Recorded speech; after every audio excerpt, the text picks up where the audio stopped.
I don't care what is going on in your life. If there's a burning building and you have to save 5 kids, I don't care. Dennis Fisher, and this one's getting old, but he's sent me a bunch of character letters that I need to compile into a packet. And so can I get 2 weeks on that? I'm hoping they'll approve him for PTI. They had previously offered him time served. 369. I know, Judge. Could we get 2 weeks and then we'll just either see if they'll approve him for PTI or set it for trial, plea or trial? Have everything? Judge, he sent me the letters yet. He sent them yesterday, so I have to compile them into a packet. I'll give you. Okay, 1 week. 360. Then I'll compile them in a packet today and just send them so we can at least get a response on that. You want my approach on a different one? Yeah. Judge, I have Moses Garza. I don't know if you want to talk to him. He's kind of unsure. I'm guessing we're just gonna have to set it for trial because he's. We've literally set it Yes, to consider since December.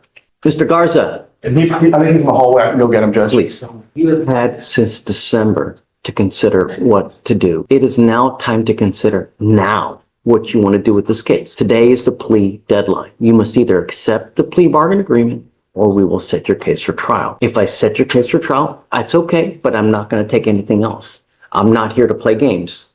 That's it. You're out of time. It's 190 days old. I will have you talk with your lawyer. You consider what you want to do, but today's the day. Yes, Judge. Okay. Want me to approach? Yeah. Judges, I don't know if Jorge Gomez ever checked in. He picked up a new case. Yeah, I know. We were going to end up revoking it, right? Because he didn't show up today. And he picked up a new case. He had a BVR. I haven't been able to get in, Okay, okay. I did text him, Judge. You're charged with driving while intoxicated. You're facing up to 6 months in jail and or a $2,000 fine. You have worked out an agreement where they're offering you 3 days in jail with credit for the 1 day that you have done. You need to understand that this charge, it's going to go on your record. It's going to be there for the rest of your life. You can never take it off. You ever get pulled over again, an officer's going to see this. If they smell anything funky, if they smell alcohol, if they smell marijuana, it's not going to go well for you. Let me say, it's probably not going to go well for you. Don't give them the ammunition. Don't really. All you have to do is one button on your phone. A car will take you wherever you want to go. $40. You understand? Understood. Right. It's not hard. You're giving up the right to a trial, right to compel witnesses to testify on your behalf, confront and cross-examine your accusers. If you're not a citizen, there are possible immigration consequences. You can be deported, excluded from the country, denied naturalization, and give up the right to appeal, like I said. So that's why it stays on your record. Is this what you want to do? I have to plead guilty. Is this what you want to do? Yes, Your Honor, it's best. Your other option is trial. This is the only best option right now. In trial, I would need better representation, and you being a defense attorney, you know how this is going to go, and it's not going to work out. And I'm not in a financial I'm sorry to interrupt you, Your Honor. I'm not in a financial standpoint for trial, so. Our lawyer if you want, but Yeah. you need to understand, I'm not going to take this plea if you don't think I'm guilty. We don't play games here, right? You need to understand that he's got a lot of stuff going on in his life too. He's got hundreds of cases, right? So the evidence is out there. It is what it is. Have you been able to see the evidence? I have, and it's not good, but it's not bad We'll either. talk about the facts of the case. Well, I'm just saying, if you've seen what's out there, I don't know. I have not seen it, but juries aren't dumb. Yeah. They know what drunk people look like. They know what intoxicated people. Drunk doesn't have to be falling down stupid where you pissed all over yourself. And no, it doesn't have to be like that. And You understand? I understand. Because this is a lifetime decision that you make today. Once you do this, there's no turning back. So you need to be fully aware because like I said, there's no more proverbial slaps on the wrist. From now on, it's a minimum of 30 days in jail for any new cases that you pick up here. So if you want to do it, we can. If you don't, we can set you for trial. Did you apply for PTI or no? Judge, we talked a lot about PTI and it was an income issue. He doesn't think he can afford PTI, but we've had many conversations about it. That's something you're going to pay for it one way or the other. DPS is going to start charging you for this thing, right? Your insurance is going to skyrocket. Insurance now is crazy as it is. So you're going to pay for it one way or the other. The option for PTI is if you're granted entry into it and you complete it, the case gets dismissed. Not in a financial standpoint, even I've been over my financials, and I don't want to be in a bigger hole than what I'm already in. You don't want a trial? I'm waiving the right to a trial. Okay. All right. How do you plead to the case? Guilty, Your Honor. I'll find you guilty. I'm going to send you to the agreement. The only thing, just don't pick up another one. If you think that this was bad, wait till you get a second DWI. Wait till you get some, I mean, it only gets worse. Now, he's asking me to waive the fee for you, which is a $3,500 fee. I'm going to do it now, but you pick up a second DWI, it's a $6,000 fee, not to mention the minimum of 30 days in jail. So get a clue. It's not hard. You understand? All right, best of luck, man. Thank you, Judge. Thank you, Your Honor. Just be safe. It's not hard. Excuse me, Your Honor, I'm approaching on Neil White. And Judge, he's been carried since Monday, the 24th. That's when he appeared on your docket initially for a new charge for the bond violation report, which is filed, and also a motion to revoke and raise. But he was still incarcerated on Monday, Judge, Monday morning. He's right here now, right? He's here now. Okay. But Come up, Mr. White. Mr. White, We're on bond for an assault of a family member Yes, sir. since 2023. Yes, sir. In 2025, in February, you pick up a terroristic threat, Yes, sir. and now you've picked up another assault of a family member and a violation of a protective order. We're going to do probable cause. You have the right to remain silent. Anything you say can or will be used against you. You have the right to have an attorney present. If you cannot afford one, will be appointed to you. On May 16th, 2025, in Harris County, Texas, officer was dispatched to an apartment for a family assault.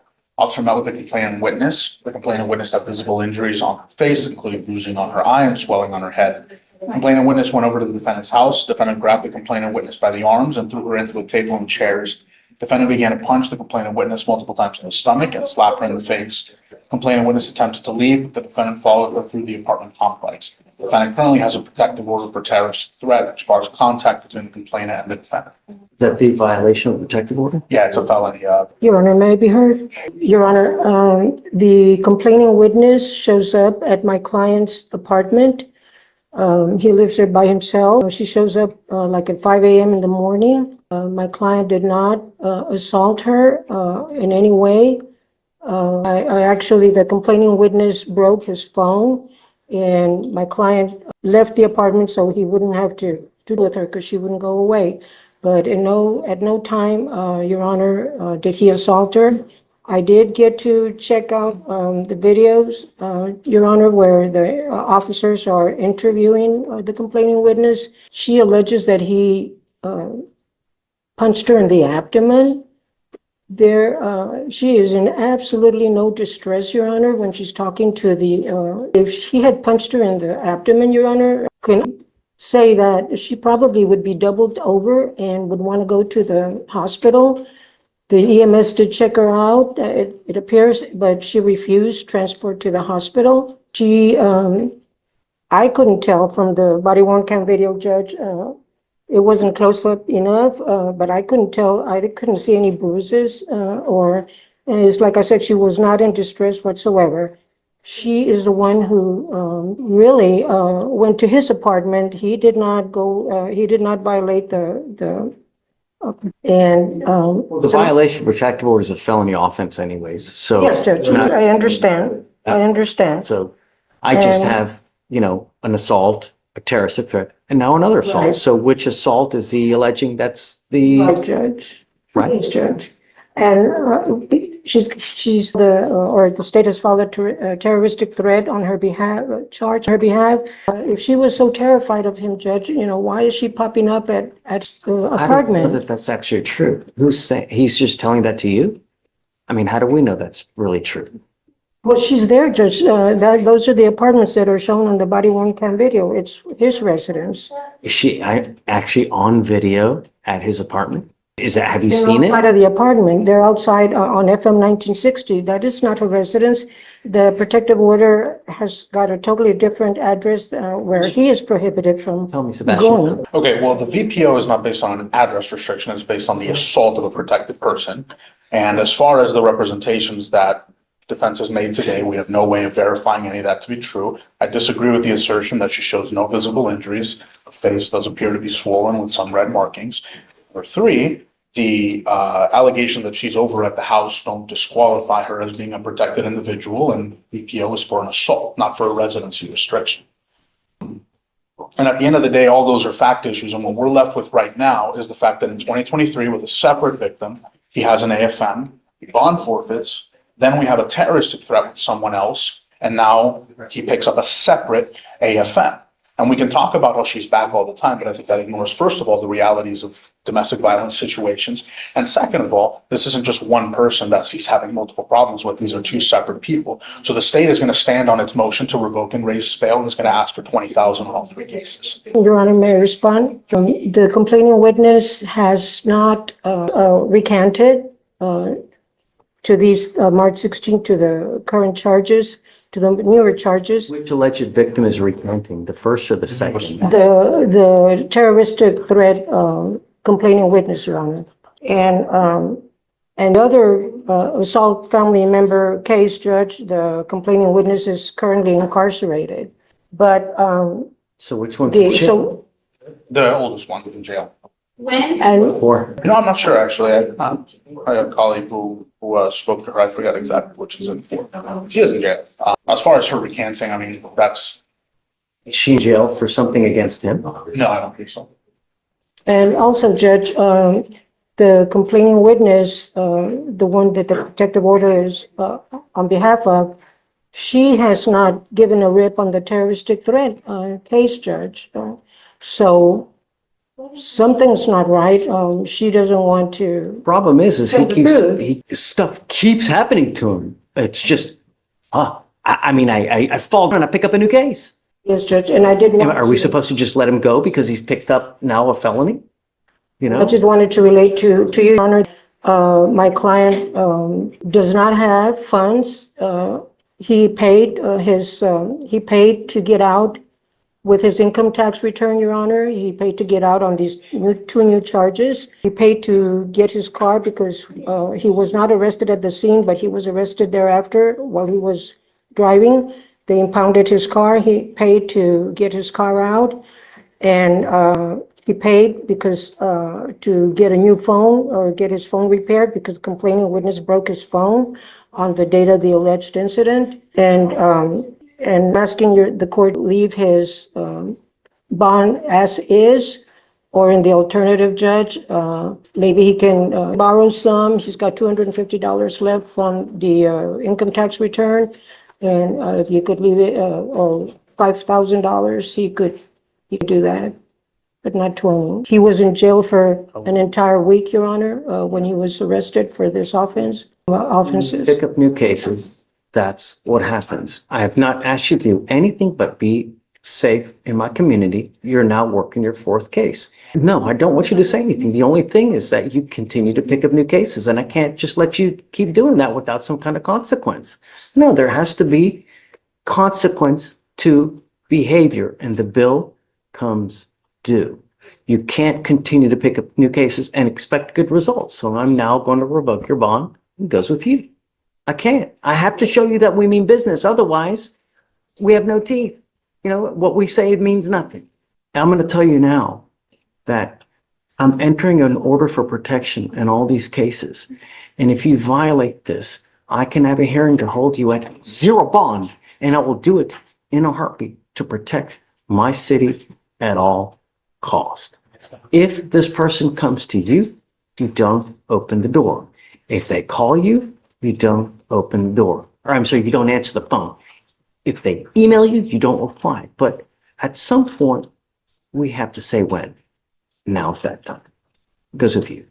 I'm not going to set it that high. I think that high is obtuse, and that's just, mean-spirited to go that high. But Judge, this is 2 years worth of history here. Two different people. that's why they set the felony bond at 30,000. But I mean, He gave the first victim 10 stitches in the head. 10 stitches in the head. I read that, Judge. Tell me about the second one. What happened with the second one?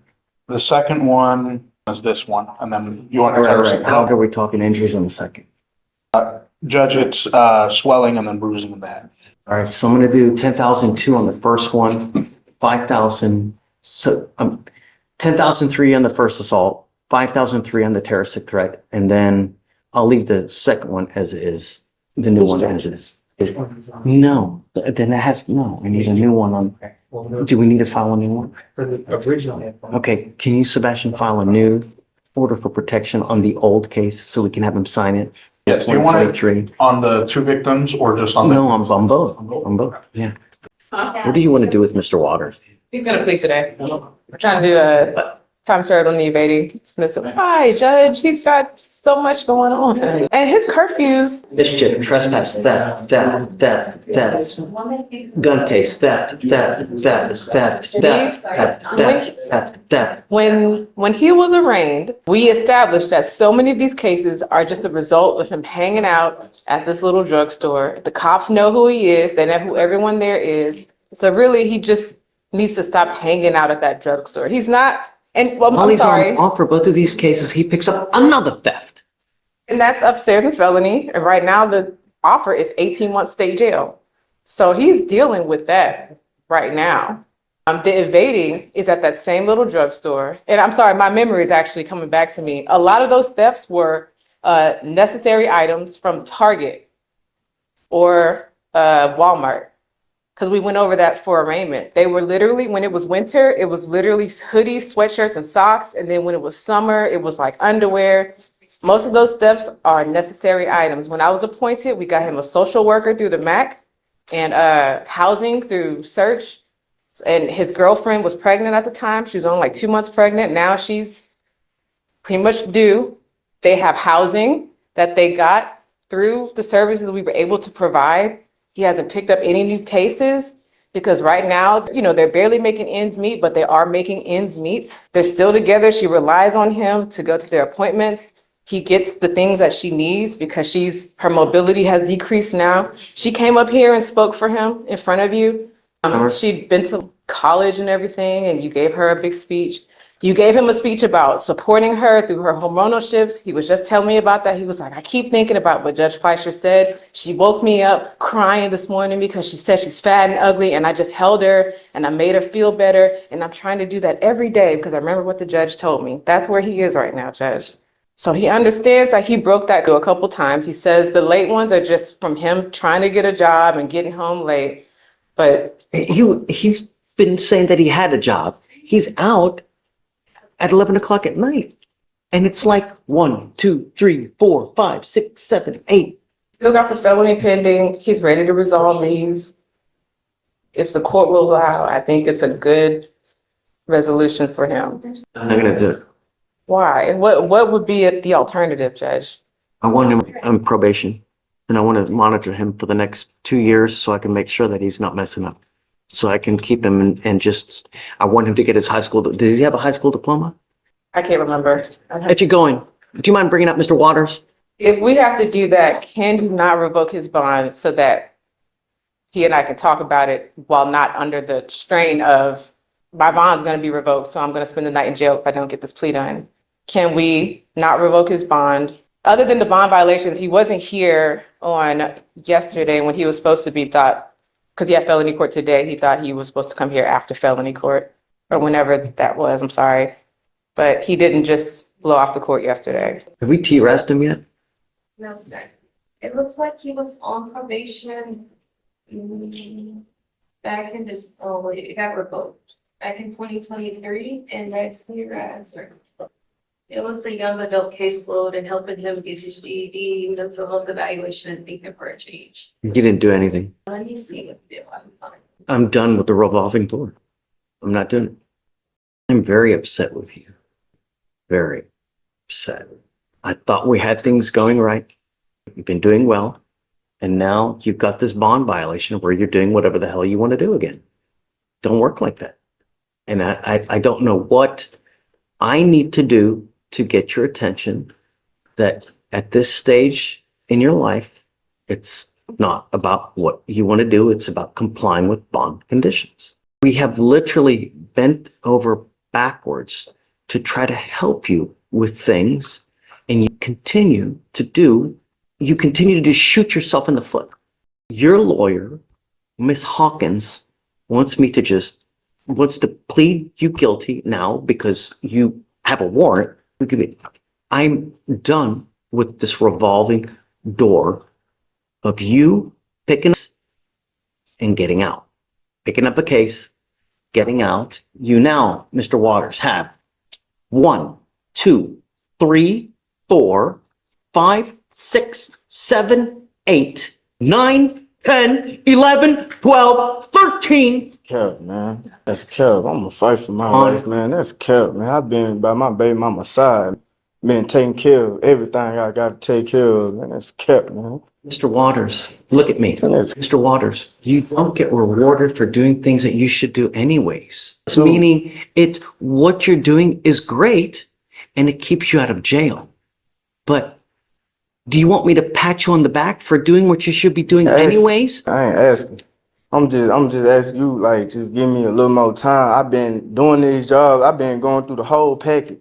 I've been going to these hospitals with my girl, going to go check up on our little one that's coming, and I want to be there. I'm not. If you are old enough to have a baby, then these are the things that you should do anyways. You don't get rewarded for being a good father. The reward is that you have a kid that grows up like a little flower that blossoms, right? Because there are so many people that have babies that treat their kids like shisa and they end up like rotten ass kids that like a flower are just crooked and just when you're a father, the duty of a father is to stand by the side of their kid, stand by the side of the wife to make their lives as comfortable, as great, educational, and supportive as possible. That is the duty of a father, right? If you can't, then don't have kids. Then be a man to use a prophylactic or think, maybe I'm not in the best position right now to have a baby. You think before you act. This is the sign of being an adult, of being mature, and growing up, Mr. Waters. But me, with you now, I'm not going to just continue with this revolving door.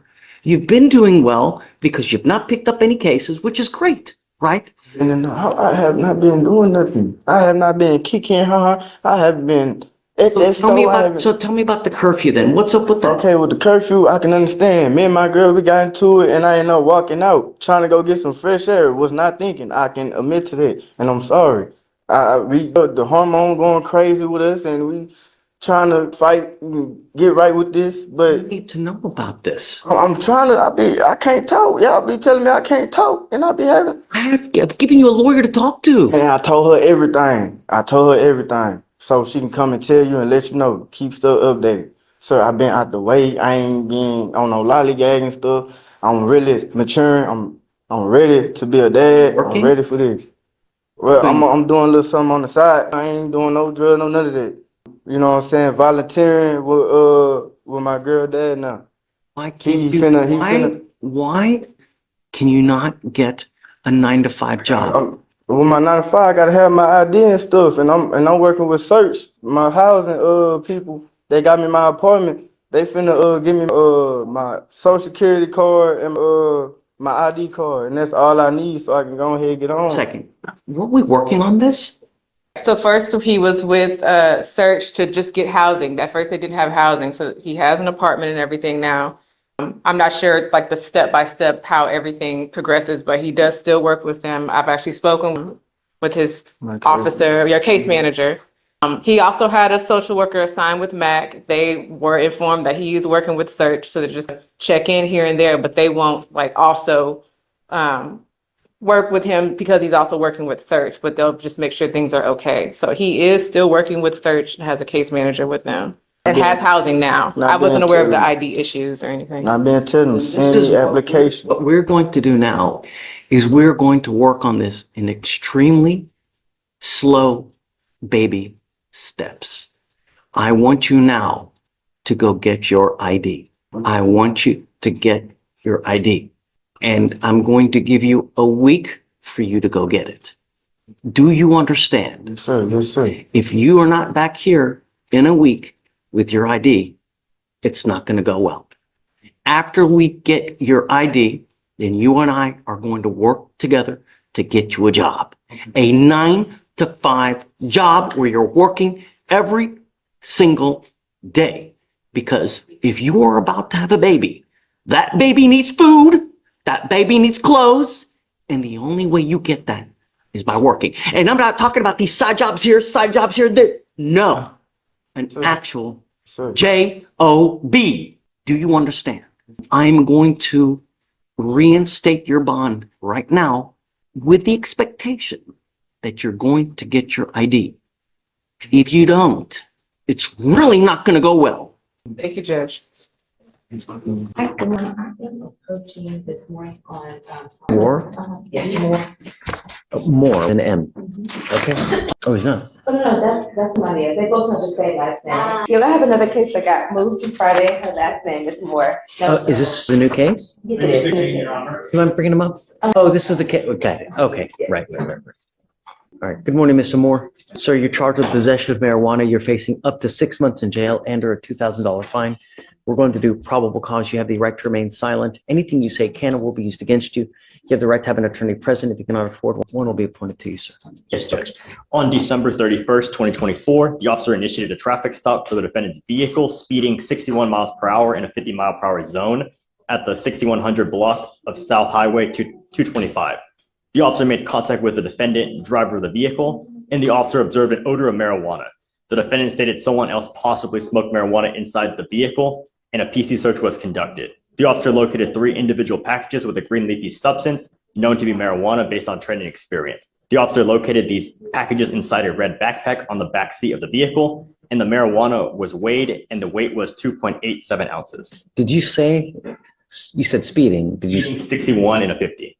Got it. Okay. And the issue that I have with the PC, so in regards to the speeding allegation, there were 2 cars in front of my client prior to him being stopped. It was 3 a.m. in Pasadena. He had the nicer car and was pulled over. And also my client explained to officer when he asked him about the smell in the vehicle, he did tell him that he had CBD in the car. He said that I had 3 packs. I just purchased it. They're in my backpack in a bag. They were unopened at the time.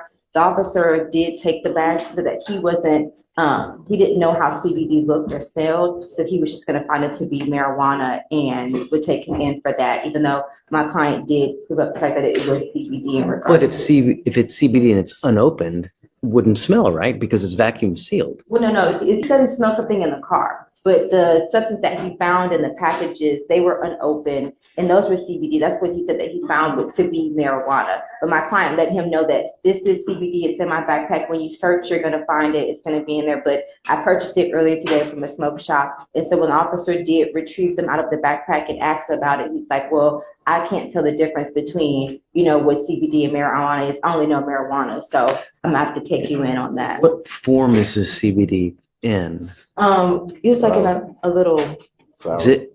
it was a flower. So It is a flower. So I know that the CBD flower and cannabis flower, they look very similar. So Your Honor, if I may. So as the DIMS establishes, so the odor was enough from the search, and finding that leafy substance is enough because upon further testing, it may or may not. But just for the purpose of probable. So I think for probable cause purposes, I think it's enough because the odor, right? Now, they're going to test it. If it tests different, then there we may have an issue. But as far as probable cause, and your record speaks for itself, Mr. Moore. Anytime you get pulled over, what's going to happen? You know what I mean? This is what? 1, 2, 3, 4, 5, 6 in the case. Anytime you get pulled over with your record, what's going to happen? Every single time. So why give him a reason? Really, we keep coming back. Can you run his license if he has? Eligible, Your Honor. All right, I'm not going to put any conditions. Just be careful. Don't pick up any new cases because I'm going to lose it at that point. You've got a great lawyer. Listen to her. She'll take care of you. If she tells me she can't get a hold of you, I'm going to revoke your bond. Just be good. Don't pick up any new cases. If you're going to drive, make sure you have insurance, car insurance. All right? Okay, guys. thank you. Yes, ma'am. Mr. Fleming, first name Hayden, is in the courtroom. It's a DWI. It is not. It is It's a gun case. gun in a car. There was a felony drug case that was filed, which made the gun a crime. A felony drug case has been dismissed. Blaze, balls in your court. What do you Yeah, wanna so, do? Your Honor, that, Was it pursuant to like a RIC or something like that? Or It was pursuant to the criminal lab report. yes. So what was the lab? There's no evidence behind that. I mean, I told against counsel, I mean, Shh. What do you mean there's no lab? we never got a lab report back on the underlying felony. So they dismissed it. More common than you might think, Your Honor. Really?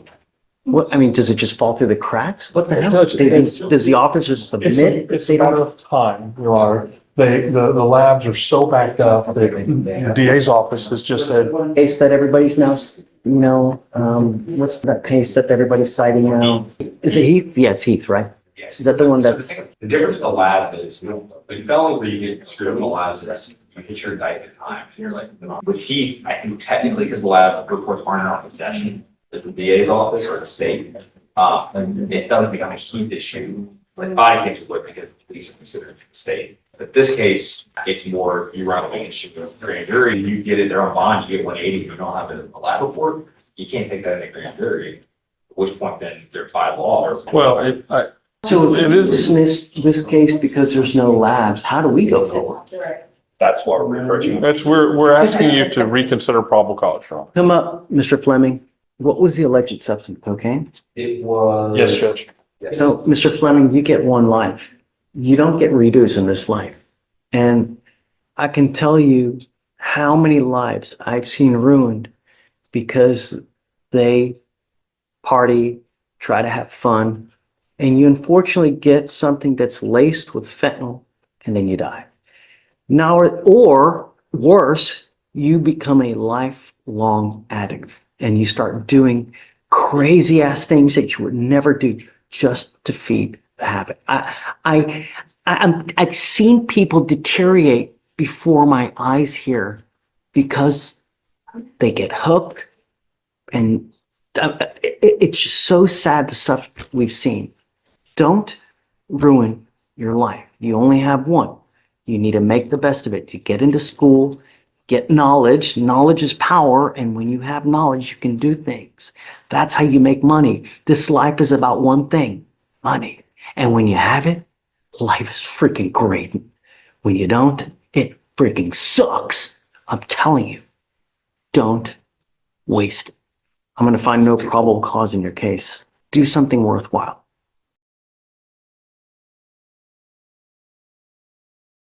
Not happy. Yes, I'm not happy with you, man. You now, That's the one, who picked up the PCS and felony report and they ended up dismissing it. right, you're on probation in our court.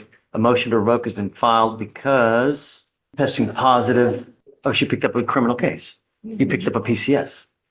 Failing to blow in your device, failing to participate in program. So for now, I'm going to have you take your seat in the jury box. Do you have a lawyer here today? no, sir. Okay, I'm going to appoint your lawyer today, and then we're going to talk about how we go forward. Take a Thank seat. you, sir. Box, you're not allowed to leave. Please. Your Honor, so the state has filed a motion to revoke community supervision on Ms. Gonzalez. I just spoke to Ms. Gonzalez about each of these, and so I'd like to be able to respond to them before the board if possible. Sure. Well, I would ask them to start with their motion though, actually. So here's the deal. Yes, Your Honor.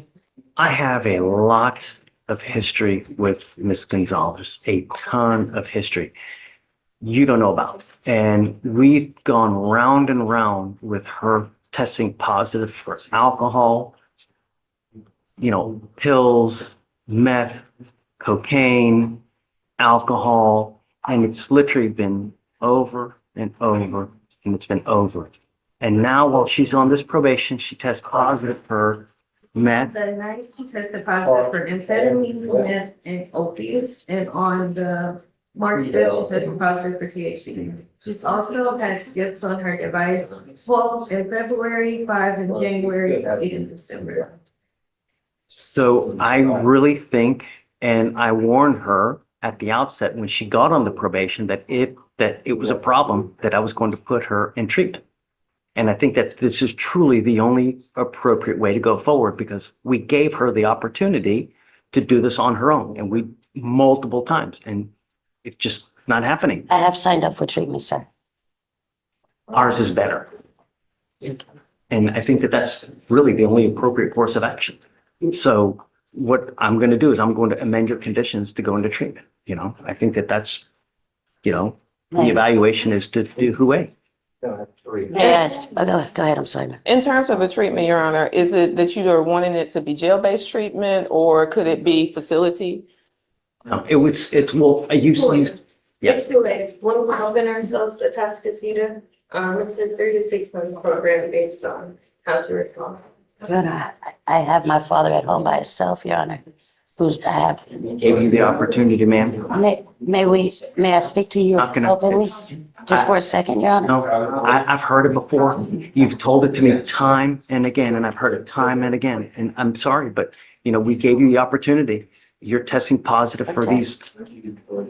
Please, So, Your Honor, I think when I spoke to her before, the only thing that we were talking about in terms of possible failed drug tests was a test that I showed from last month for marijuana. And so her explanation for that, Your Honor, is that she has broken her arm in 2 different places and pain management issues. Until we were here now, I'm only hearing about these other things. The only reason I bring it up, Your Honor, is because if she is having some type of issue with substances, I support treatment. I just question whether the jail-based treatment is the only possible option. Like, could she go into custody and be transferred from there into a facility where she has to be inpatient for 120 days or however many days you're requiring? Does it just have to be who, I guess is what I'm asking. Here's the thing. Every time that I've done a TRAS on someone and I've deviated from it, we've paid for it dearly. They've either picked up a new WI, a felony, and I really take homage in the TRASs because I tell you, every time we deviate from it and I acquiesce to something that you guys want or defense wants, we pay for it dearly and they end up in a worse position. And so that's why this has been an ongoing battle for 2 years. We've had an ongoing battle with Ms. Gonzalez for 2 years where it's been nonstop testing for this or testing for that. And I can show you the proof. I've got the proof. And now while she's on bond, she picks up a felony PCS. She's testing positive for these things, I would just add the felony PCS was dismissed. I get it. it's my medication. Within 5 days of it being filed. So I understand. I get it. But I really want to do it with the TRAS. I'm sorry, man, but that's what we're I going can't to do. leave my father, sir. These are things that you think about when you're out there in the free world. We gave you the opportunity, Ms. Gonzalez. I'm not going to argue with you. No, sir, I'm not trying to argue with you, sir. I don't think the drug tests you're not, Your Honor, I'm so sorry. I'm not trying to say you're not looking at it correctly, but maybe you're not remembering, sir. I haven't So drank maybe in she wants a 15 years. motion, maybe she wants a hearing on, maybe she wants a hearing on revoking her probation. If Not that's what- revoking it. So he's not. Not revoking. No, You're just changing the conditions. what I'm saying is, my drug tests, sir, those are my medications that you're calling out, sir. The Adderall. Okay, stop. Yes, ma'am. Just stop.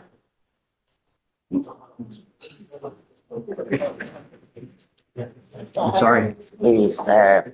Please, sir. I'm not going to argue. No, we tried this. Can you please tell? His name is Steven. He's around the corner. That they're putting me in jail. How long am I going to be? It's all up to you. If Your Honor, I will all the do anything. treatment, I can't take my dad's not going to have anyone to help him, sir. If we I'm not going to please argue look. with you, ma'am. No, sir, I'm not trying to argue. Have the opportunity. I haven't drank in 15 years. Thank you, Your Honor.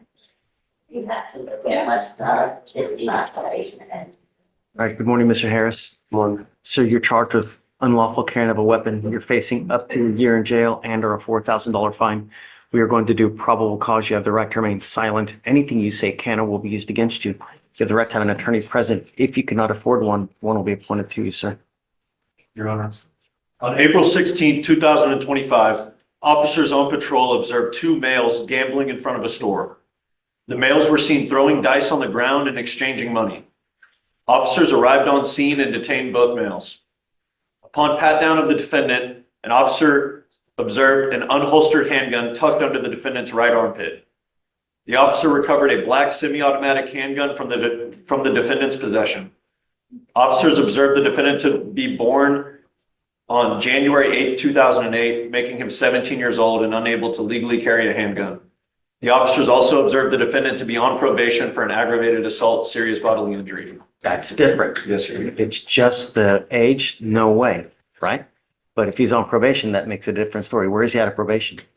This was out of the 314th. Deputy Miranda, does he smell like weed right now? I'm ordering you, Mr. Harris, as a condition of your bond, not to consume alcohol, illegal drugs, unprescribed controlled medication. You're what, 17? Yes, sir. I'm sending you now for a drug and alcohol test. I want to know what, if anything, is in your system. You're to go test and then you're to come right back. Do you understand? If I find that you have a weapon, I will revoke your bond, put you in jail. No more PR bonds. And let me tell you, those jails that you're in juvenile are a lot different than our jails. So get a clue.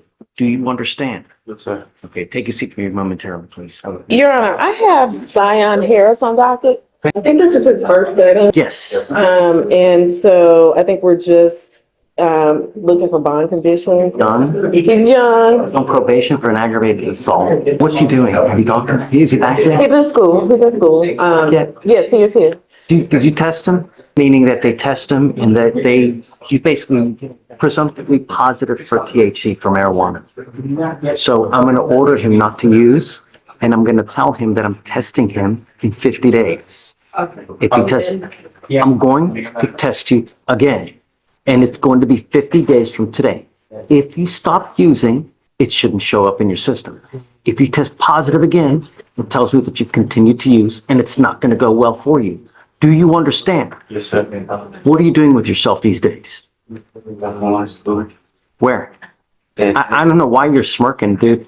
You're not going well through, you're on felony probation. You've now picked up another case. Your Honor, I just think that's nervousness. I go to JJ, but tomorrow I got an appointment for a GED trade school. That's great. At least you have to do something with your life. Let me tell you, this life really, really sucks if you don't have money.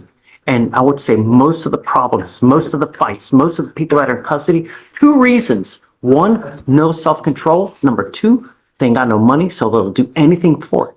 And that's why they end up in custody. It starts now, while you're 17 and 18, to get on things and not end up as another statistic. Do you understand? What time was it? Was it in the middle of the night? You're not to go back to this store, this place where you were hanging out with. I don't want you to go back there. Do you understand? Judge, I'm looking and I'm not seeing a stated time here for when the offense occurred. Okay. According to the defendant, I asked him the same thing.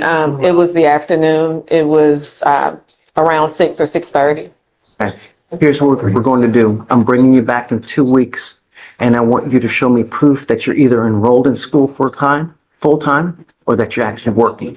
But the days of you just doing nothing all day, it's not going to work. Smoking weed all day, doing nothing, it's not going to work.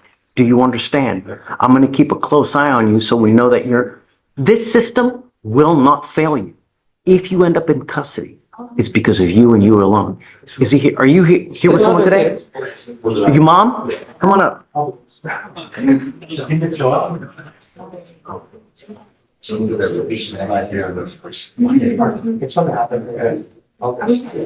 Thank you so much for coming.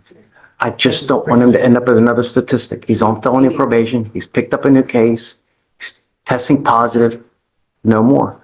I'm going to test him 50 days from today. If he continues to smoke, it's not going to end up well. And I'm going to, I need your help with me. I can't do this alone. What does he do all day? But he just got accepted into the GED program to take a trade and a GED at the same time. Great. Okay. What's going to happen with that? Is he going to start that now? I enroll him tomorrow. Okay. So what's the schedule? Okay. My only other concern is I don't want you out in the middle of the night. Nothing good happens at 2 a.m. when you're 17. So I don't want you out in the middle of the night. I'm going to give you a curfew as well. So what do you think is reasonable as far as a curfew? 7, 8. Oh, I was going to say 9 or 10, but if that's what you want, I'm at your mercy. Whatever you think's appropriate. I think 8 is fine. Okay, that's it. So whatever you think, guys, appropriate, I'm with you. So whatever you think, whatever you want, I'm game. If there are any people that he's not to hang out with that you know about, let us know. We'll make sure that he's not gonna hang out with them as well. And then, I'm gonna put a monitor on you so I know you're not messing around. Do you understand? If your mom tells you something, you must agree. If she says jump, you say how high. You have any problems, just let us know and we'll try to take care of it for you, okay? It won't cost you a thing. We're gonna waive all the fees so you won't have to pay for anything as well, okay? So this is your primary source of contact. So you ever have a problem, she can let her know, she'll let me know, and then we'll try to fix any problems, okay? Don't use, it's not gonna go well. Do you understand? Okay, all right, make me proud, man. All right. That's all I have, Your Honor. My big scoop. Yes, ma'am. Hey, how are you? Good, how about yourself? All right, I have two cases today. One, Jennifer Griffith. This was the case where she lived in Alabama. Yeah, it's here on the docket today.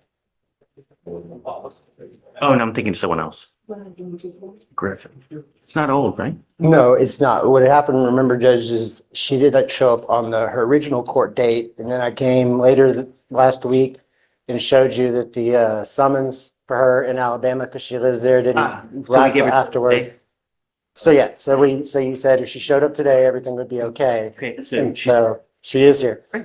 And so today's technically her arraignment. I'm bringing her up. Sure.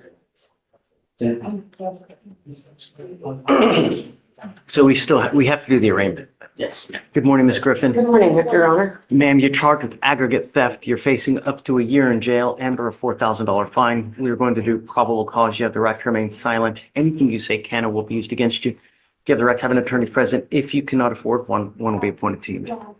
Thank you, Your Honor. Officers were dispatched to Academy, the store in Harris County, Texas.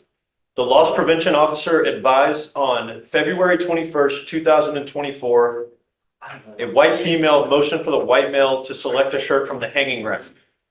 The male selects a shirt off the rack and places it in the shopping cart. The female selects 4 boxes of Pro V1 golf balls that cost $55 each and places them into the shopping cart and conceals them under their shirt. They walked out of camera view to a rear aisle where they concealed the 4 packages of golf balls inside of a black purse. The defendants exited the store, passing all points of sale without attempting to pay for the golf balls.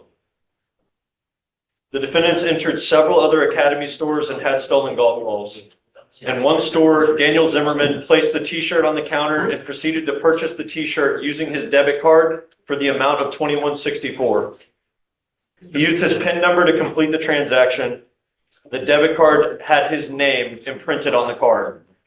The defendant passed all points of sale with no intention of paying for the 5 packages of Pro V1 golf balls, total value of $275. Sales receipts were provided that showed the debit card made a payment by the male individual. A total of 15 boxes of Pro V1 golf balls were stolen. The total loss for Academy Sports and Outdoors was $825. Ms. Griffin, I'm going to find that there's sufficient probable cause to go forward with your case. I'm now barring you from going to any academy. You understand? Yes, sir. If I find that you do, I will revoke your bond, put you in jail. No more PR bonds. I'm also ordering you as a condition of your bond not to have any contact with the co-defendant in this case, Mr. Zimmerman.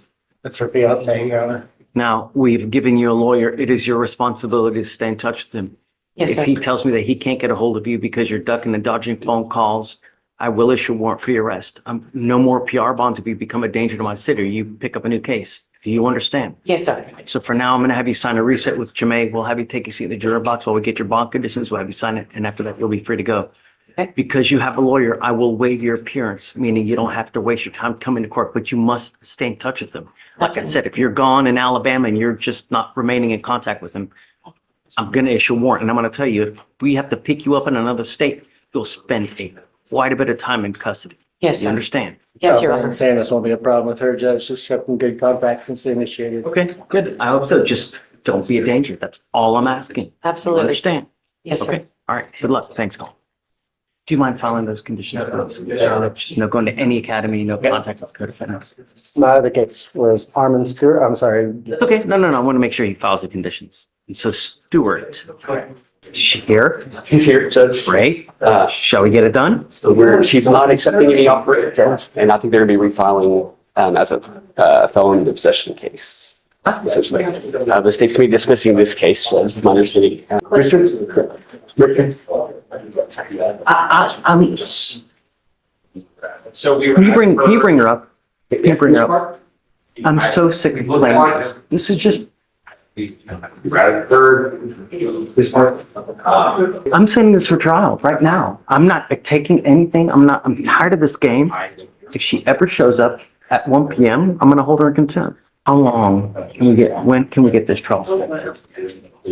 So Judge, I know we were going back and forth with this too. Sorry, I looked at this. So What are you gonna do? I'm feeling grand jury today. I'm going to try to get the grand jury. They have given you an offer in this case. By you rejecting it, he's telling you now he's gonna go to grand jury to have it indicted as a felony. And you're gonna be looking at a 3rd-degree felony. You realize this. You wanna set this thing for trial? Or what do you wanna do? I'm fine. That's fine. Hey, I'm going to get email grand jury today. you were set for trial this Tuesday and you showed up at 1 PM. If you do that again, I'm going to have a contempt hearing and you'll be facing an additional 6 months in jail and a $500 fine. Do you understand me? When you were set for trial, you were to appear here at 8:30 in the morning, not 10:02, not 11:51, not 2, 8:30 in your seat. Do you understand? So how long, what's the soonest trial setting we can do? In the event that you don't get it indicted, because I just asked for 30 days just so we can get all this things out. And all that. I mean, actually, it should have been done already, but we look, just, I don't want to put either Cole or John in the spot. okay, so this will be set for trial May 20th. I'm sending you now for a drug. Did we send it for a drug test yet? I believe you did on Tuesday, Judge. Sent her on Monday, I believe she was for something positive for THC and coke. Hey, I'm revoking your bond. You're going to custody right now. She goes with you. Unacceptable. And now we set it for trial May 20th. Give everybody a call. 5,001. Yeah. Stop right there, because what just happened in this courtroom is worth every second of your attention. A young man stood before a judge with an open case from 2023, a terroristic threat picked up in 2025, a brand new assault charge, and a violation of protective order filed the same week. His pregnant girlfriend's lawyer came to court and told the judge, he's changed. He held her when she cried at 3 in the morning. He remembered what you told him about supporting her through hormonal shifts. He is going to be a father. His lawyer argued for time served and a clean exit. The judge looked at the file, counted the entries out loud. 1, 2, 3, 4, 5, 6, 7, 8, 9, 10, 11, 12, 13, and said, no, not time served. I want you on probation. I want to keep an eye on you for the next 2 years, and I want to know where you are. The young man fired back, that's cap. The judge said, you don't get rewarded for doing what you should be doing anyway. So here is the real question, and be honest with yourself. When a judge looks at a young father-to-be, sees real change in how he treats his pregnant girlfriend, hears the lawyer say he remembered the speech about hormonal shifts, and still says no to the deal, no to the exit, no to the clean slate, is that the judge being too hard? Or is a judge who has watched 13 entries pile up the only person in the room honest enough to say, proving it for a few months is not the same as proving it for good? The judge said, I am not going to continue this revolving door. You have a baby coming. That baby needs a father who shows up, not just when the cameras are on, but every single day after that. That is the part nobody claps for. We will see you after the break. Good morning.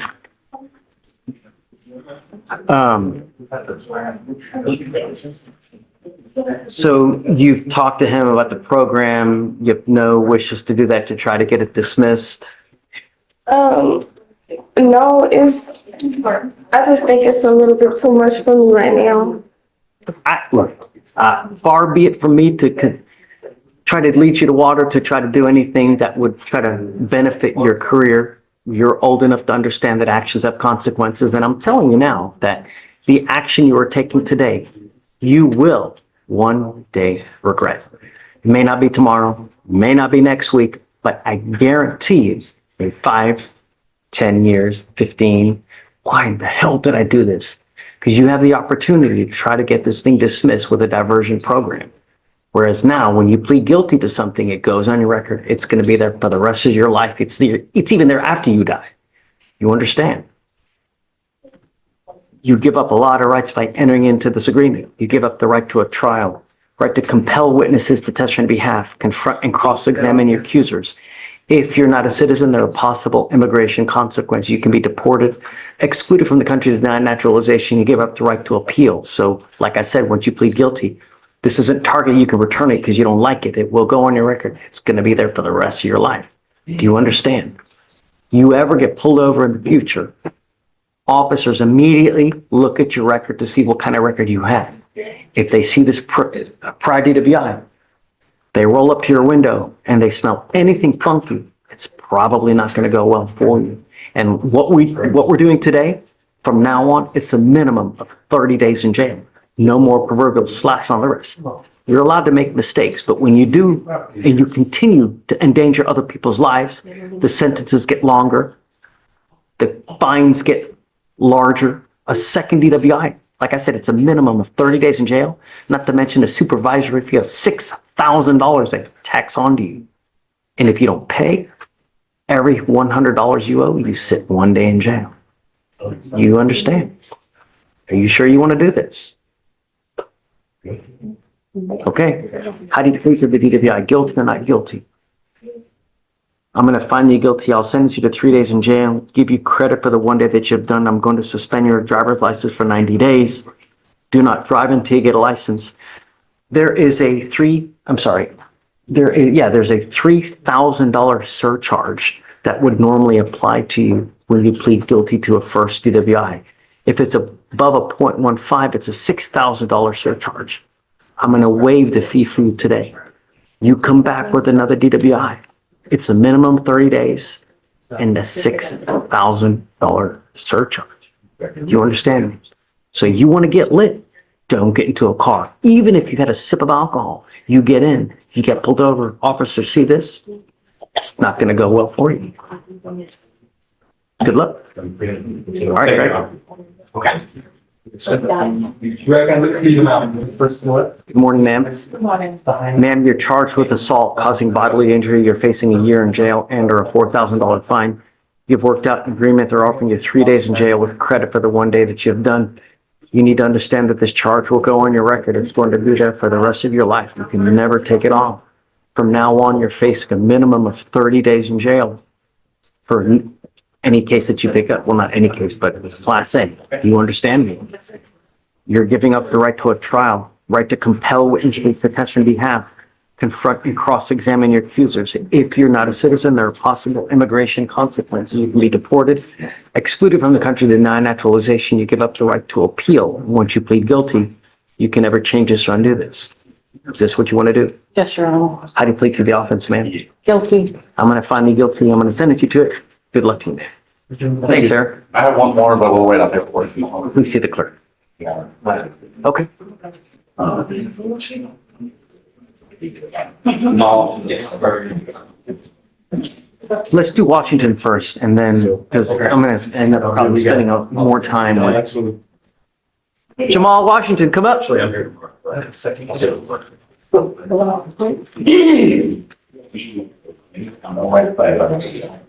Good morning, Mr. Washington. Sir, you're charged with criminal trespass. You're facing up to 6 months in jail and or a $2,000 fine. You have worked out an agreement. They're offering you 6 days in jail with credit for the 2 days that you've done. This charge will go on your record. It's going to be there for the rest of your life. From now on, you're facing a minimum of 30 days in jail. You're giving up the right to a trial, right to compel witnesses to testify on your behalf, confront and cross-examine your accusers, right to be arraigned, charged, raised in open court. If you're not a citizen, there are possible immigration consequences. You can be deported, excluded from the country, denied naturalization. You give up the right to appeal. Once you plead to it, that's it. You understand? Is this what you want to do? How do you plead to the offense? Guilty or not guilty? Yes.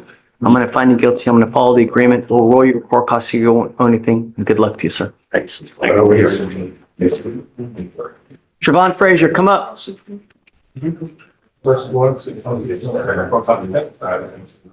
Why? Why would we do this?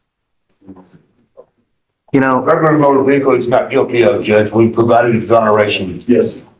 Material for that. He had the alibi defense. He was at work when that offense occurred.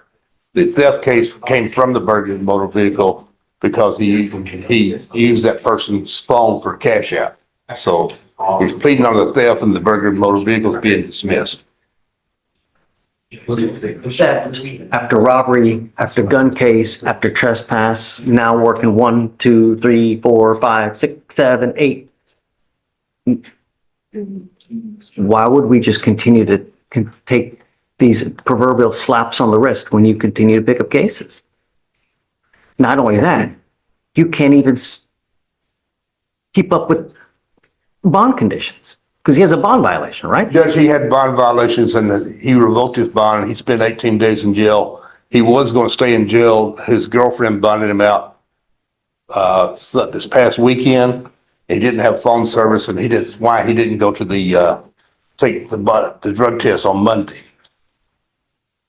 And as soon as they contacted me, I contacted him, told him to contact pretrial, and they told him he needed to contact me again. But he did not have phone service, and when they notified him, he needed to be there Monday. He didn't receive any new bond conditions after he bonded out because it was on the weekend. But he would have tested had he known he had to be there. He contacted me immediately. People don't get it when it comes too easy. When you continue to get these proverbial slaps on the wrist. You just don't get it.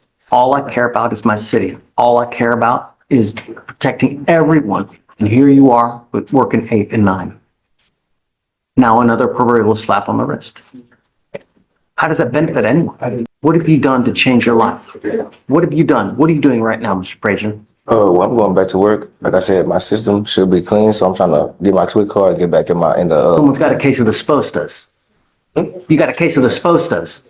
So I'm supposed to do this. I'm supposed to do that. I'm supposed to do this. This is what I'm doing now. I just got out of jail Monday, so I'm trying to get my life back together. That's all. That's what's going on right now. I'm in the process of doing that. I'm going back to work tomorrow. I just want to come to court.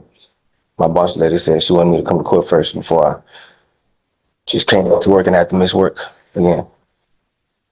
I think that probably the only way that I would do something is that I can hang on to you tight to make sure things are done the right way. So I know you're doing right.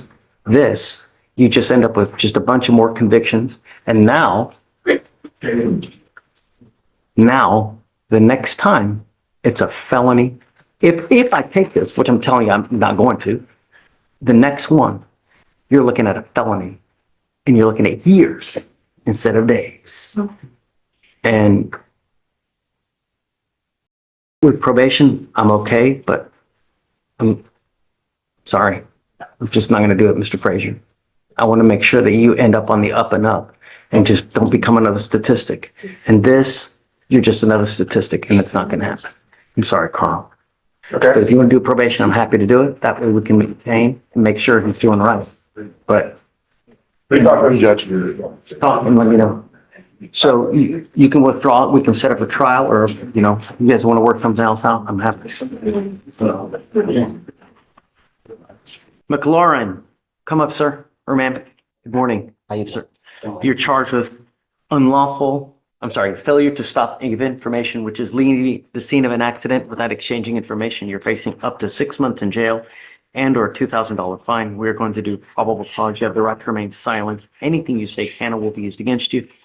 You have the right to have an attorney present. If you cannot afford one, one will be appointed to you. Thank you, Your Honor. This one is rather long-winded. It's okay. Got time.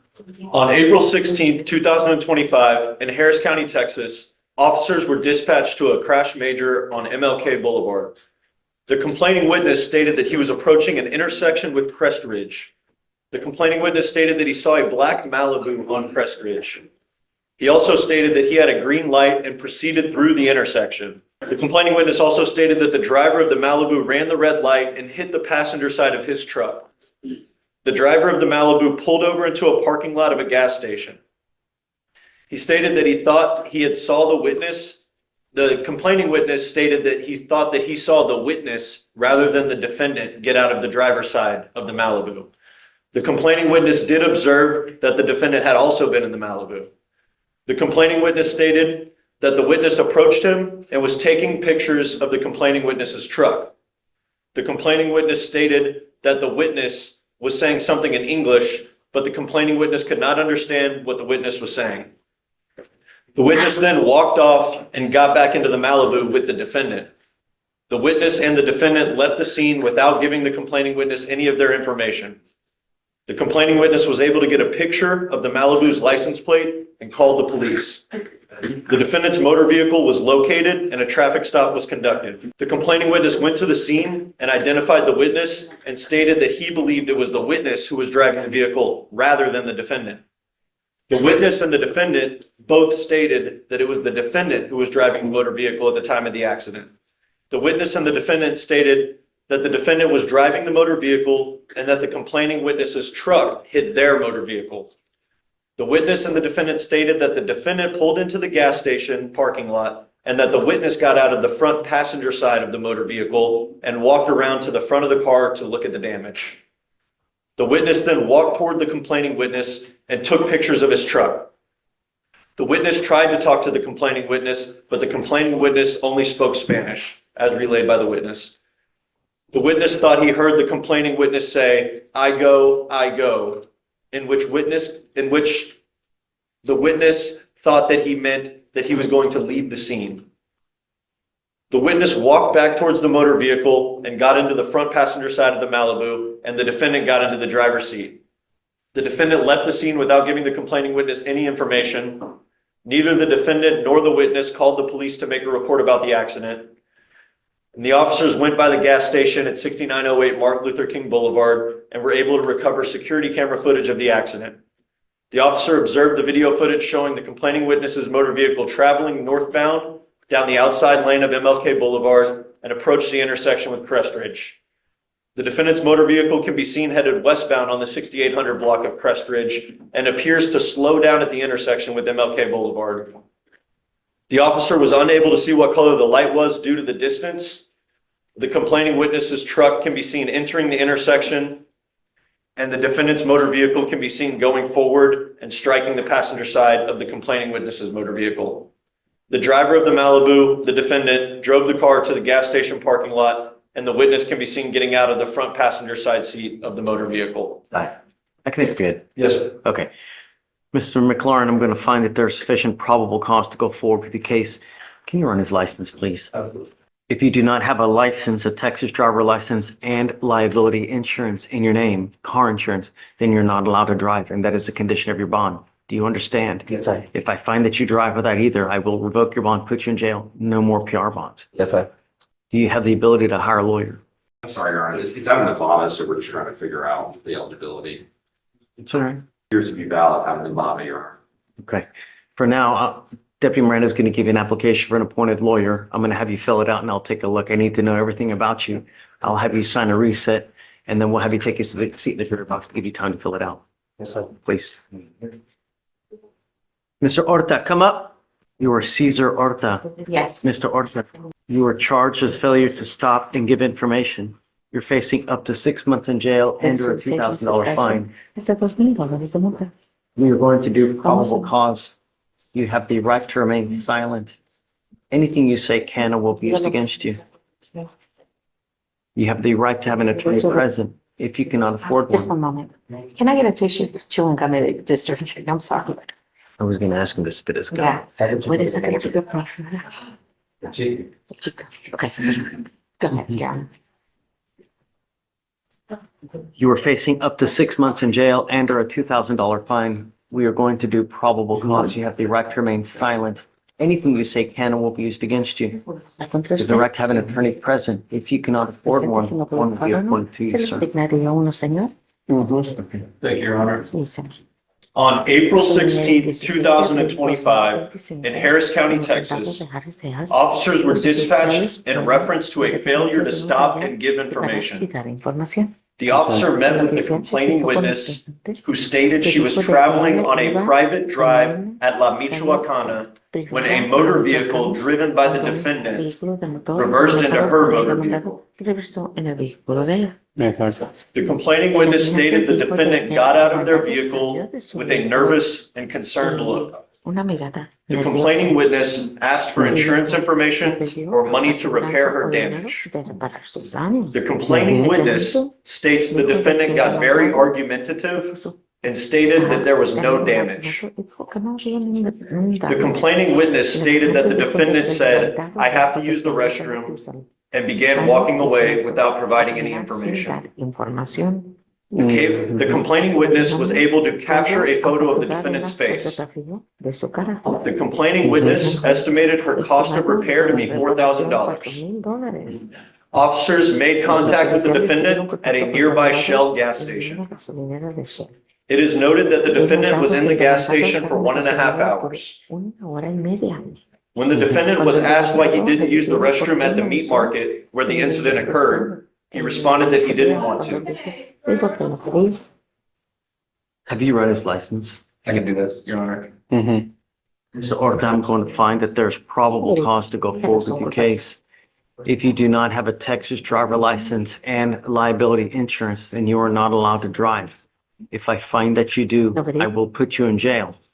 I don't know what your immigration status is, but if you're not in this country with permission and you go to jail and immigration finds you because they sweep it on a daily basis, they will put an immigration detainer on you and you will be stuck like Chuck in there until this case is over with, and then you get shipped off to immigration. Do you understand? Yes. Your Honor, we don't see a DL number on file. I'm checking the office board to see if they got it, but I'm not seeing one for us. No. He doesn't have a driver's license. This is an affidavit that you're going to be signing with me today. This is a promise that you're making to me that you're not going to drive. I don't care what is going on in your life. If there's a burning building and you have to save 5 kids, I don't care. If I find that you're driving, it's not going to go well for you. Do you understand? Stop. Exactly. Do you have the ability to hire a lawyer, sir?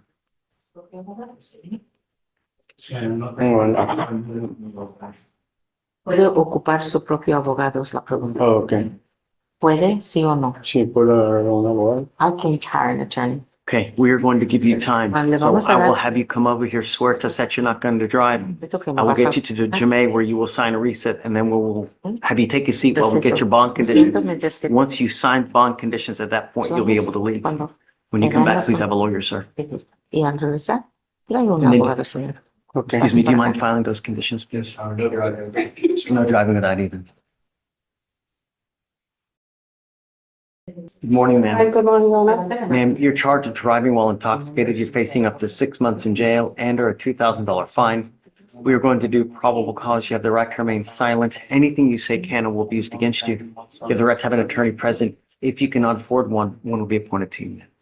Okay. On July 27th, 2024, at about 9:20 p.m., officers arrived on scene and observed 2 vehicles that had been involved in an accident.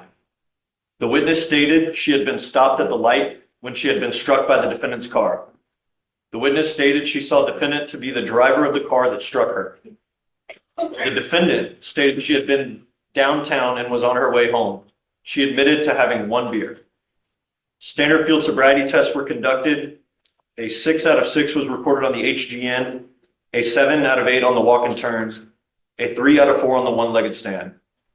The DIC was read and the defendant considered to a breath test. The first result was 0.175 and the second result was 0.181.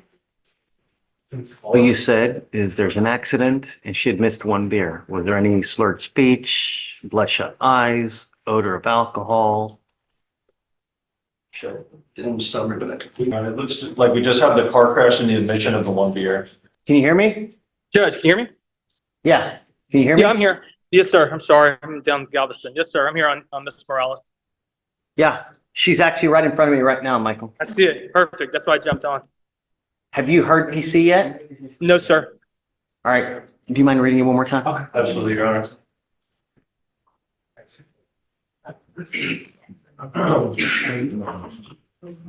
On July 27th, 2024, at about 9:20 p.m., officers arrived on scene and observed 2 vehicles that had been involved in an accident. The witness stated she had been stopped at the light when she had been struck by the defendant's car. The short answer. The witness stated she saw the defendant to be the driver of the car that struck her. The defendant stated she had been downtown and was on her way home. She admitted to having 1 beer. Standard field sobriety tests were conducted. A 6 out of 6 was recorded on the HGN, a 7 out of 8 on the walk and turn, a 3 out of 4 on the one-legged stand. The DIC was read and a breath test was given for the first result of 0.175 and a second result of 0.181. I didn't hear anything about any kind of slurred speech, odor of alcohol, bloodshot eyes. I didn't hear any of that, Michael. So I'm just finding no probable cause. Okay. You know, Miss Morales, we have enough destruction on our streets, enough death from DWIs every single day. You know, just don't kill someone, please. If you're gonna drink, if you want to have 15 beers, 32 shots tequila, 1 button on your phone, $40 with an Uber will get you anywhere you want to go. Use it. Sir.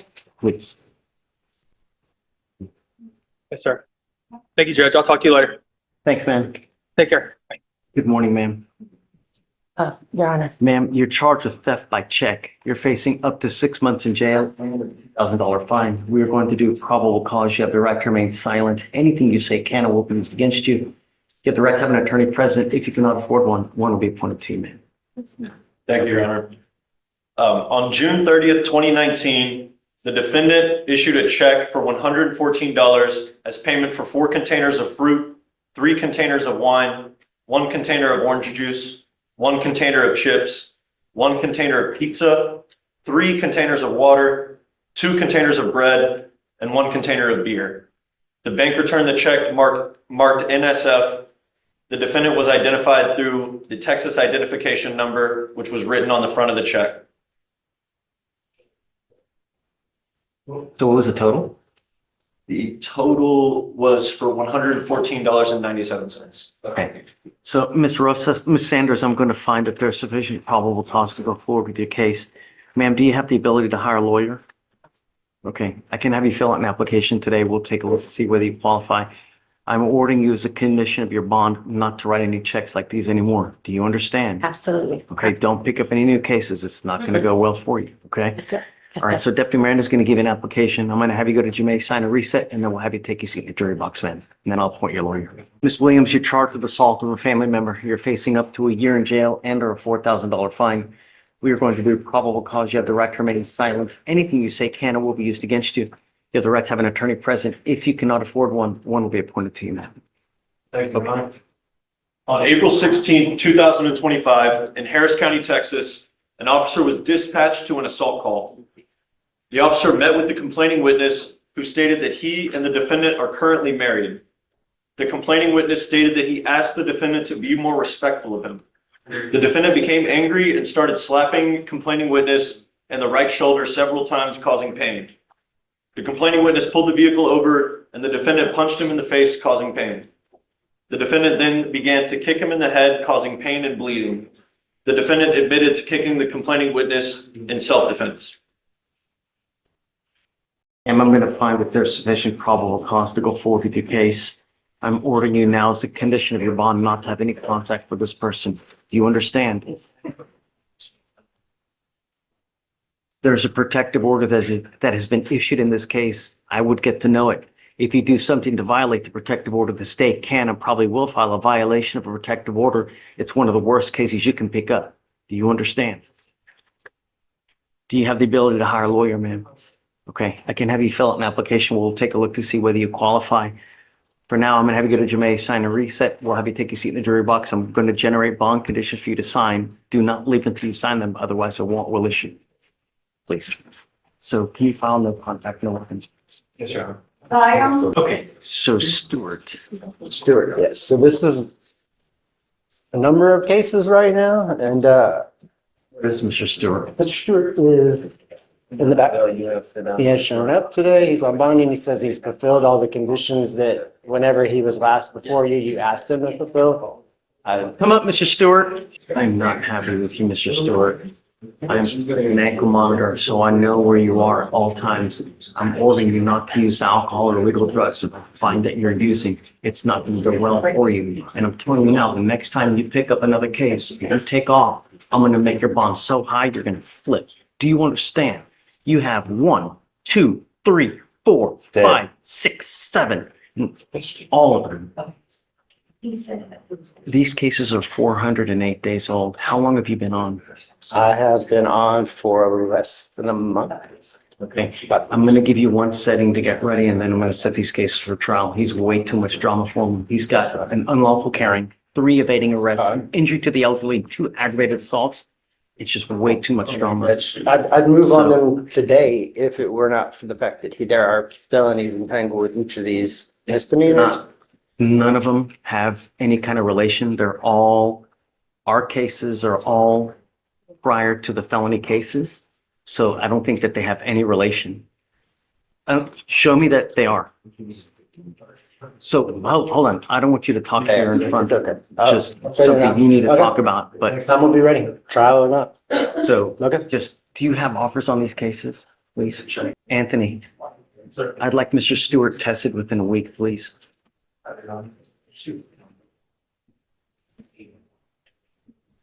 We were eventually withdrawn. I'm scrolling through the cases here. Okay, well, regardless, if you can, please put an offer at least 2 weeks prior to the next setting so that they can get ready. It is your responsibility between now and the next setting to get with the lawyer that we've given you to go through all the evidence to see what you want to do.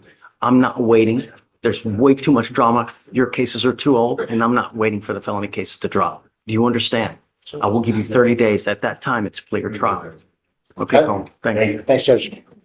So he needs to meet with the pretrial before he leaves. Yes. Yeah, we'll do this conditions. You want him in the jury or back? You want him in jury box or back? That's fine. Just don't leave until they've met. Judge. Curfew will remain at Mr. Stewart, well, right, it's 9 PM to 6 AM. Yeah. GPS and that testing with the. All right. Hi, Blossom. Yes, Your Honor. I have an arraignment with counsel. Are you ready? Yes, sir. Mr. Menchu? Pedro? Menchu? Menchu, that's what he said. Pedro. Pedro. Wait, who? Pedro Menchu, he said?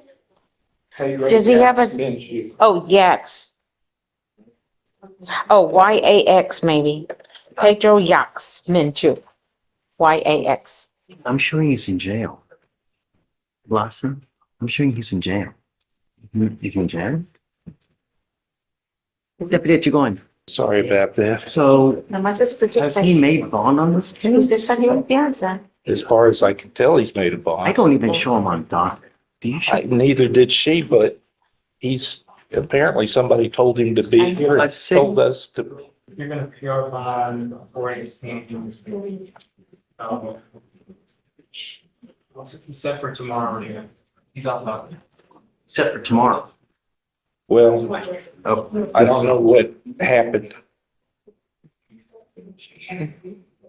I don't show him on ours being So set. Roxanne, can I give you this cause number? Because it's on for tomorrow. It's not on for today.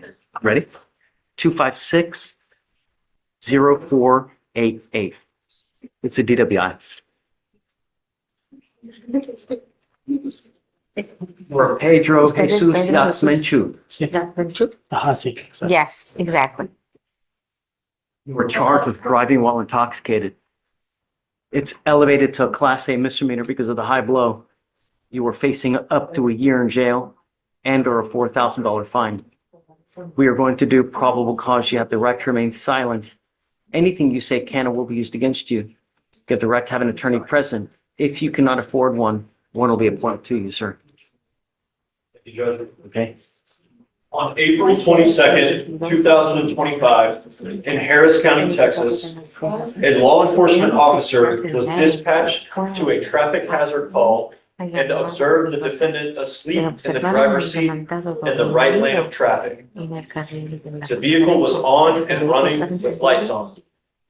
The law enforcement officer made contact with the defendant and noticed bloodshot eyes, a strong odor of alcoholic beverage, and unsteady balance.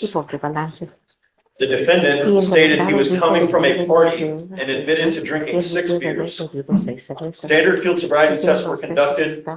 A 6 out of 6 was reported on the HGN, an 8 out of 8 on the walk and turn, a 3 out of 4 on the one-leg stand. The defendant consented to breath and blew a .162 and a .156. Mr. Menchu, I'm going to find if there's sufficient probable cause to go forward with the case. I'm ordering you now as a condition of your bond not to consume alcohol, illegal drugs, unprescribed controlled medication. I'm going to randomly test you. If I find that you're using, I will put you in jail. I don't know what your immigration status is, but if you're not in this country with permission, you go to jail and immigration finds you, because they sweep it on a daily basis, they will put an immigration detainer on you and you will be stuck in there until this case is over with, and then you get shipped off to immigration. Do you understand? Does it? Yes. Does he have a valid Texas driver license? Do you know? I'm not sure. No. Can you run his license, please? And then, No, he doesn't have one. does he have any prior DWIs? Please. You are not allowed to drive, Mr. Menchu. Look at me. You will be signing a promise with me today. This is an affidavit that you're not going to drive. I don't give a rat's behind what your excuse is. If I find that you drive, you could be, I can have a contempt hearing. You can be facing an additional 6 months in jail and a $500 fine every time you drive. I don't care if there's a burning building and you have to say to a billy goat, don't drive. Because you have a lawyer, I will waive your appearance. It is your responsibility to stay in touch with them. If they tell me that they cannot get a hold of you because you're not responding to phone calls, text messages, I will issue a warrant for your arrest. If you pick up a new DWI or consume alcohol, it's the worst possible thing you can do. Do you understand? Okay, I will have you come up here, swear to us that you're not going to drive. I will have you go to Jamaica where you will sign a reset. After that, you will get with pretrial who will give you your bond conditions. And after that, you'll be free to go. Thank you. Thanks. That's pretty quick.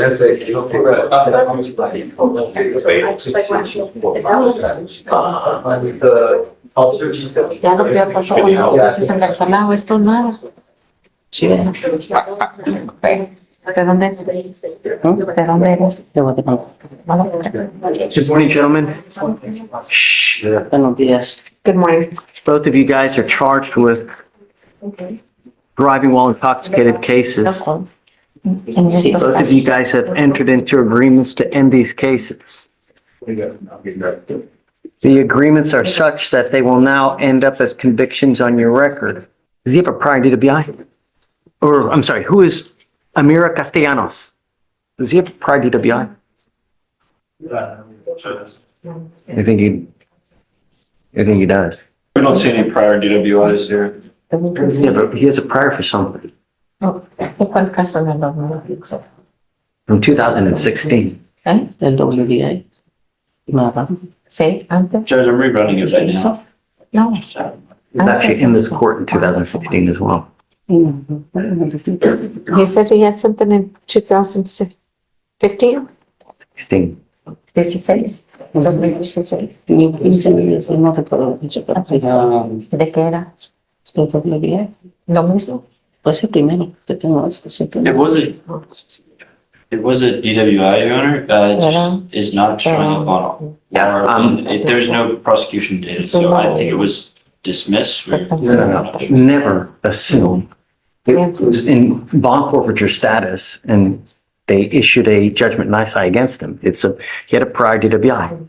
I'm not going to continue to do the same thing in the hopes that someone. Mr. Munoz Puente, you are charged with driving while intoxicated. It's elevated. I'm sorry, it's not elevated. You're facing up to 6 months in jail and or a $2,000 fine. You have worked out an agreement where they're offering you 3 days in jail with credit for the 1 day that you have done. You need to understand that this charge will go on your record. It will be there for the rest of your life. From now on, you will be facing a minimum of 30 days in jail for any new cases you pick up. You understand? You give up a lot of rights by entering into this agreement. You give up the right to a trial, right to compel witnesses to testify on your behalf, confront and cross-examine your accusers. If you're not a citizen, there are possible immigration consequences. You can be deported, excluded from the country, denied naturalization under federal law. You give up the right to appeal. So once you plead guilty, it will go on your record and it will be there forever. You are allowed to make mistakes. We all make mistakes. But when you endanger other people's lives repeatedly and you continue to make the same mistakes that you endanger other people's lives, we don't continue to do proverbial slaps on the wrist as indicated here. So if you want to drink, if you want to get lit, have 52 beers, 32 shots of tequila, take an Uber. Don't get into a car. From now on, you get pulled over and an officer sees this, the slightest smell of anything, you will probably end up back in jail. Do you understand? Yes. Second DWI, a minimum of 30 days in jail and a $6,000 supervisory fee. So don't pick up another one. How do you plead to the offense? Guilty or not guilty? Guilty. I'm going to find you guilty and I will sentence you to 3 days in jail. I will give you credit for the 1 day that you've done. I'm now going to suspend your license or your ability to get a license for 90 days. Do not drive until you get a license. Good luck to you, sir. What else what to say? You can waive it. Yeah. I'm not going to continue to take a proverbial slap on the wrist. I do not have to take this. You will now be allowed to withdraw your plea. And if you want to do something else, but you have a prior DWI and now you have another DWI. I'm sorry, but sorry, Mr. Upar, you know, whatever you guys want to do, but if you want more time, I'm happy to give you more time. Okay.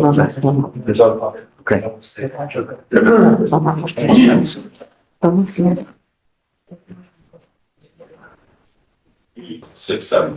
For this weekend, I leave Sunday on a cruise. Don't y'all call me next week. I'm gonna be on a beach somewhere on the ship. We're going for a week. Okay. December. Back to Mr. Amira Castellanos.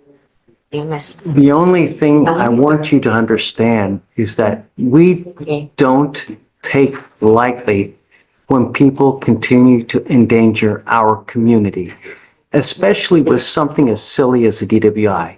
It is extremely easy for you to pick up your phone, push one button on it with Uber or Lyft or whatever, and have a car waiting to take you wherever you want to go.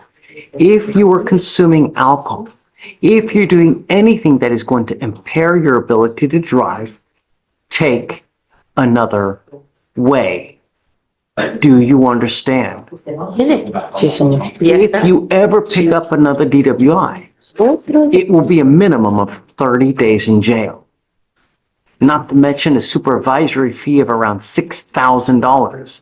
Do you understand? You get pulled over, an officer will see a prior DWI.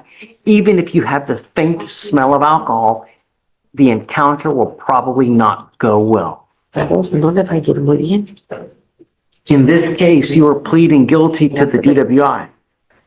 It is enhanced with a 0.15 breath test. Is it true or untrue that you had a 0.15 or above? ¿Verdad? Que tenías puntos no cinco más alto. Sí, señor. Yes, sir. Is it true to the enhancement?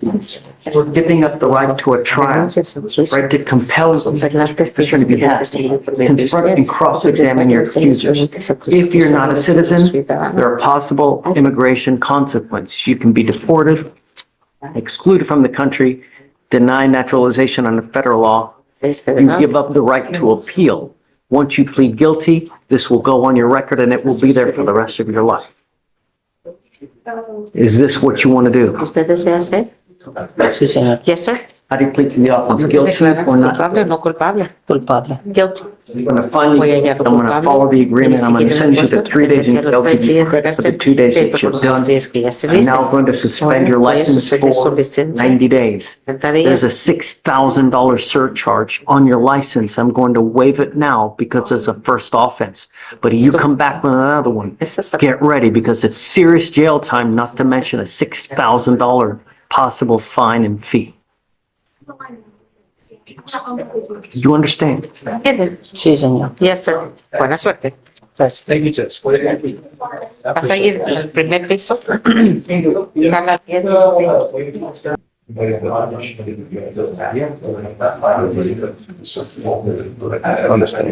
You're fine. I'm just gonna wait for prosecutor. Finish prosecutor.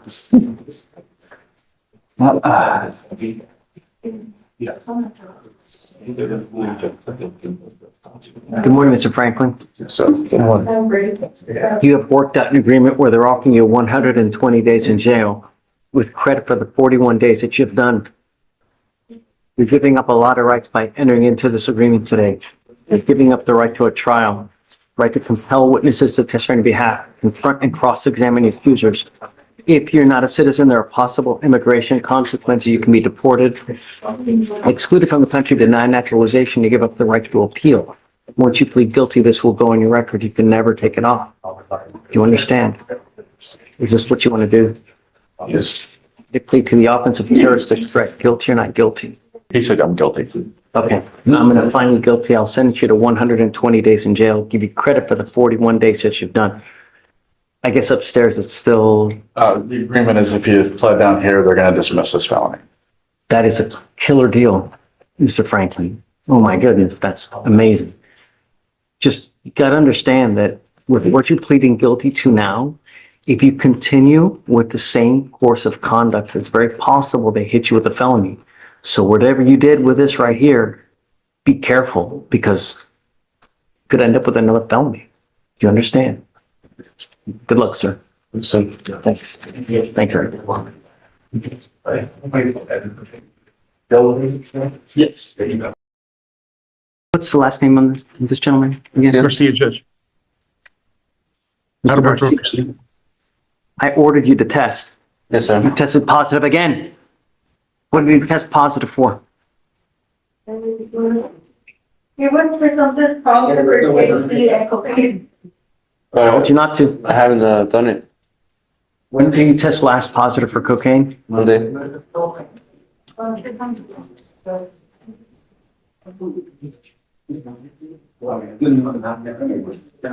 Judge, he submitted a sample on April 21st and then today. All right, I'm going to give you the benefit of the doubt because it's been 3 days. I'm going to test you again on Monday. You better be clean on Monday. You understand me? Yes, sir. Okay, man. Well, where are you till then? And Judge, I just wanted, if I could add, Your Honor, I think he tested positive for THC today also. We will give a 50-day window for that, Harold. Yes, sir. So we're not going to ding him on that for 50 days. I understand. Okay. Thank you. Okay, man. All right. Yes, sir. All right, hang tight. We'll get you reset here momentarily. Appreciate it. Thank you, Judge. Thank you for allowing me to appear via Zoom. Okay. Yeah. Maybe excuse. Have a good day. He's doing the plea. Are you ready? Yeah. Let's just do it. We need to call him up.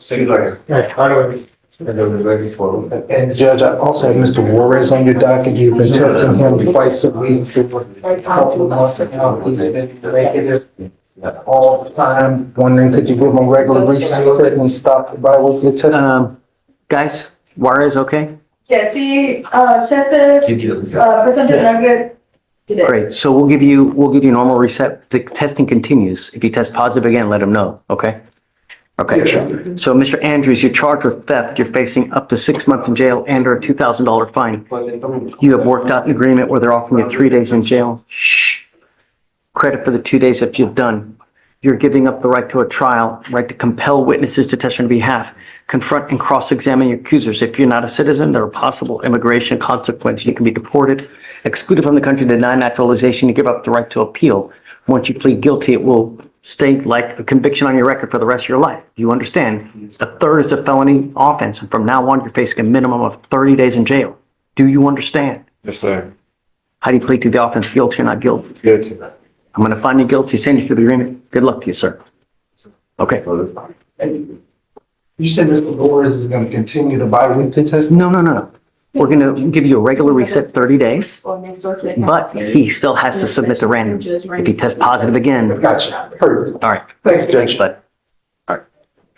Today's docket ran long and covered everything from teenage boys gambling outside a store with guns tucked under their armpits, to couples assaulting each other in moving vehicles, and almost every case carried the same quiet theme underneath it: the distance between what someone says they are going to do and what the record shows they have actually done. A man with a 2023 assault case, a 2025 terroristic threat, a new assault charge, and a protective order violation stood before the judge while his lawyer painted a picture of genuine change. A man who holds his pregnant girlfriend at 3 in the morning and remembers the judge's speech about supporting her through hormonal shifts. The judge heard it all, and then counted 13 entries out loud and said, "I am not doing time served. You go on probation, 2 years. I watch you." The young man said that was cap. The judge said, "You don't get rewarded for doing what you should be doing anyway." A 17-year-old on felony probation for aggravated assault was found gambling in front of a store at 6 in the evening with an unholstered handgun tucked under his right armpit. He told the judge he had a GED appointment the next morning and a trade school enrollment in progress. The judge put an ankle monitor on him, gave him an 8 p.m. curfew set by his own mother, waived all the fees, and told him, "If your mom says jump, you say how high." A man with 7 open cases, unlawful carrying, 3 evading arrests, injury to the elderly, 2 aggravated assaults, had cases 408 days old with felonies entangled in every one of them. His lawyer had been on the case less than a month. The judge gave 30 days and said clearly, "Next setting, it is clear trial. I am not waiting for the felony to resolve. There is way too much drama." A woman admitted to her husband kicking him in the head in a moving car. In self-defense, she said. He had bruising and bleeding. They are still married. The judge entered a protective order and told her, "Do not contact this person. One of the worst cases you can pick up is a violation of what I just signed." A man drove away from an accident on MLK Boulevard, had his passenger take pictures of the other car, apparently misunderstood the words I go as permission to leave, and drove off without exchanging a single piece of information. Surveillance cameras caught it all. And through all of it, the excuses, the promises, the lawyers pushing hard for deals, the defendants pushing back, the judge kept doing the same thing, reading the record out loud, counting the entries, making sure nobody in that room could pretend the history did not exist. This courthouse does not grade on effort, it grades on what actually happened. Today, those were 2 very different things. We will see you in the next one.